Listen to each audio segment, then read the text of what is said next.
Hello again, and for today, I am on video 15 of 20 so far. The final two after the 20th are going to be tentative based on what happens come Friday. Oh my God, we are at the week, folks. We are at the week. But what am I here to talk about today? Well, so I spent a little bit of time today going on twitter.com and looking for some really fucking hot takes. And I don't think I found the hottest takes, but I found some hot takes, and I guess we'll go over why people want to make nuclear takes on Star Wars, because to be fair, it's really cringe to fucking be a Star Wars shill right now, and they have painted themselves into such a fucking corner, and there was so much great content coming out of the mouths of people like Movie Bob, who compared, what was it, Kylo Ren to the Phantom Menace, and Rey to like the new kind of fans, and Luke Skywalker to the old kind of fans who reject hate or whatever. And oh my God, that was such a funny video. I'll be sure to link that one if you dare to watch it. The Patrick H. Willems 2 videos where he says shit like, the Last Jedi is good because I like watching rich people get their shit blown up. That was really funny. The plot holes video he did where he's like, you're probably watching movies wrong if you're focusing on plot holes. Great stuff. Great stuff. So with that kind of content in mind, I took to Twitter looking for some stuff. And I got some pretty good hot takes from some pretty beloved members of the Star Wars shill community. And so we're going to go over them and why they're garbage, and then I'm going to do a closer on why I think these kinds of nuclear takes come about. So Bob Chipman, I believe, was just stating, no sport. The point is, Star Wars now is what Star Wars has always been. It didn't suddenly become bad writing because it's no longer written exclusively for you. It's possible you've changed, though. That happens. Again, it's just Movie Bob level smugness, you know.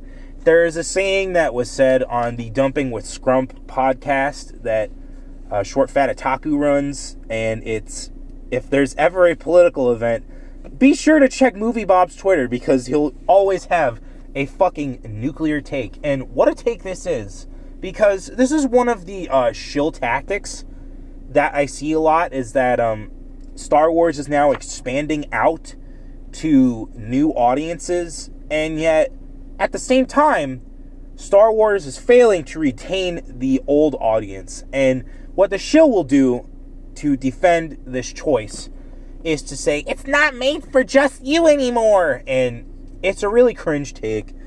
You gotta fucking combat this shit every time you see it, everywhere you go online.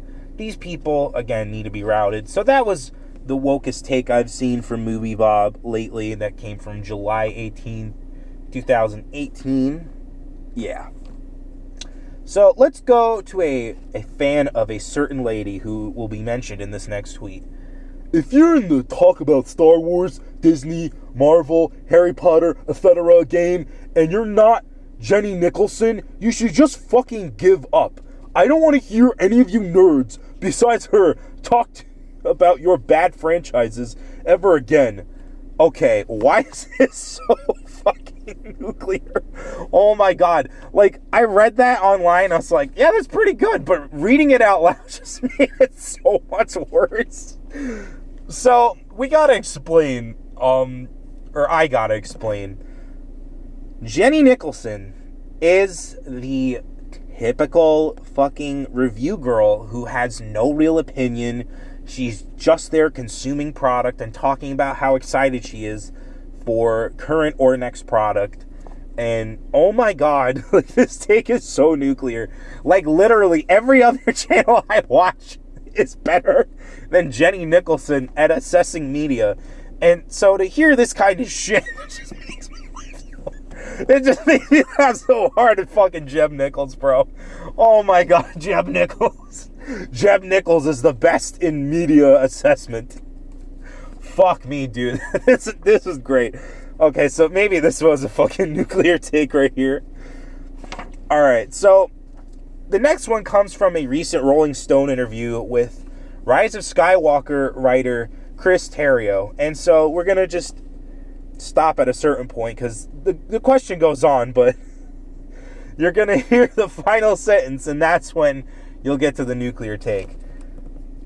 J.J. Abrams told me he was really impressed by the level of familiarity you had with the Star Wars beyond the films, the books, the cartoons, the comics. How did that knowledge play into the task at hand for this movie? Chris Terrio.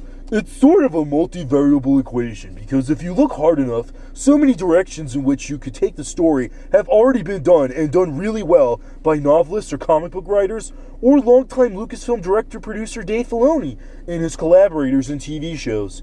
So you want to find new paths, but you also want to be informed by all these really good ideas that have come before. For example, the Timothy Zahn novels are really great. I think the Aftermath novels by Chuck Wendig are really great. Oh my god. Okay. So explainer time. Because the next two takes are going to come from nuclear-ass Chuck Wendig. Chuck Wendig, or Cuck Wendig, is a fucking novelist that was gifted one of the first big Star Wars Disney canon books. Like, that is not a movie, not tied into a TV show. It was just a book with a story that he could tell, and he decides to tell the story about these two rebel lovers who are the parents of Greg Grunberg's character, Snap Wexley. And, oh my god, the writing in those books are so, like, goddamn ridiculous levels of cringe. Like, just unbelievable levels of cringe coming out of that man's fucking head. You've probably heard this if you are in the know with the Fandom Menace. They read a passage in one of Chuck's books that was about a TIE fighter that went wibbly wobbly. Like, I can't remember it, like, verbatim right now. I'll make sure to link it because you have to see how ridiculous this man is when it comes to fucking anything related to Star Wars, and how, you know, they prop this guy up, and you know what? Let's just keep going. Now I'm going to go to the one I had after. So this is Chuck Wendig. Lord of the Rings is political. Star Wars is political. Superman and Batman, political. Dick and Jane. Just because you're a fish who doesn't realize you're swimming in water doesn't mean it isn't there. Hell, as noted on here once, Three Little Pigs is political. Now, what makes that fucking statement so, like, ridiculously funny is that this is the guy who on Twitter made his name by being Mr. Fuck Trump verified checkmark.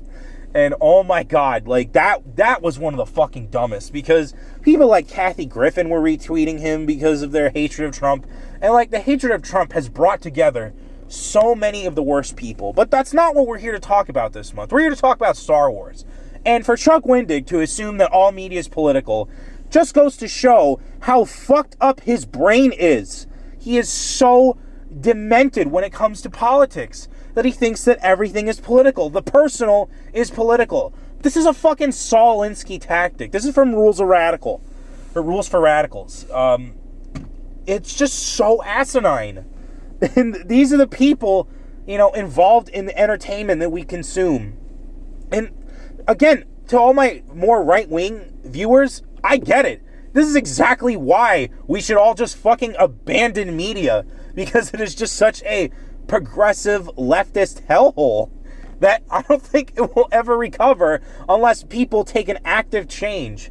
Like, Richard Jewell came out this weekend, directed by Clint Eastwood, and it's a movie about a man who was smeared. And I think Brett Smith from The Jawbreakers, colorist, he really summed it up well in saying that, you know, that is a great kind of conservative topic for talking about culture today. You know, this is a great piece of cultural art in conservatism.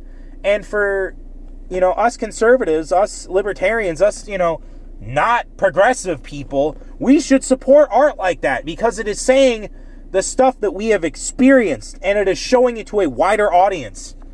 And, that's the kind of political art that should be made. Not, oh, let's just insert politics into fucking everything. Let's insert my left-wing political beliefs into everything and make it garbage. Because, again, this is what Star Wars has been afflicted with this entire fucking time. And, before I wrap this up, let's do the final Chuck Wendig fucking just nuclear take. Because this is all this guy is able to fucking do with his life. Is go on Twitter and make nuclear takes all day.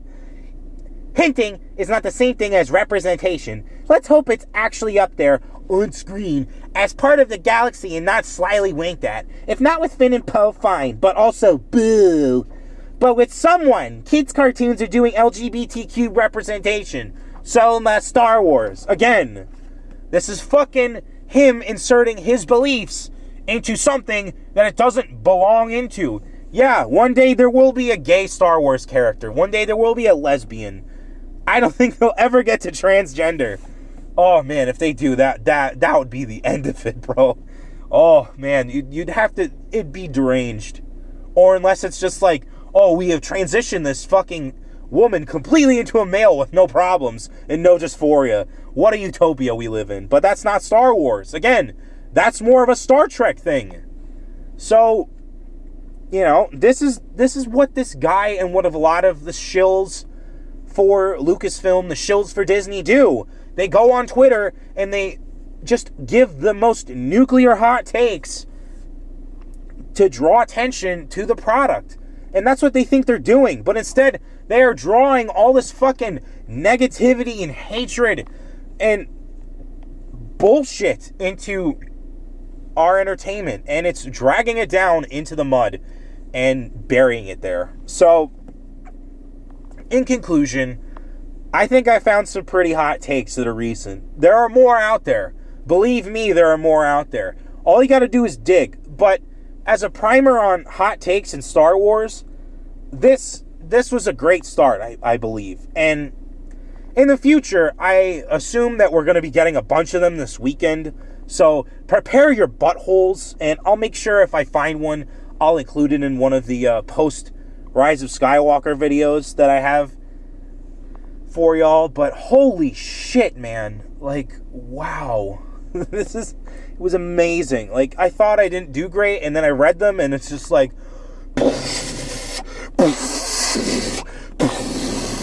just nuclear hot takes. So, in conclusion, to the Star Wars shills, to all of these fucking retards out there who want to make everything political, want to just constantly be doing this kind of ridiculous defense for an inferior product, which is Disney Star Wars, tread lightly, because come Friday, we'll really see who has all the chips in their proverbial poker hands.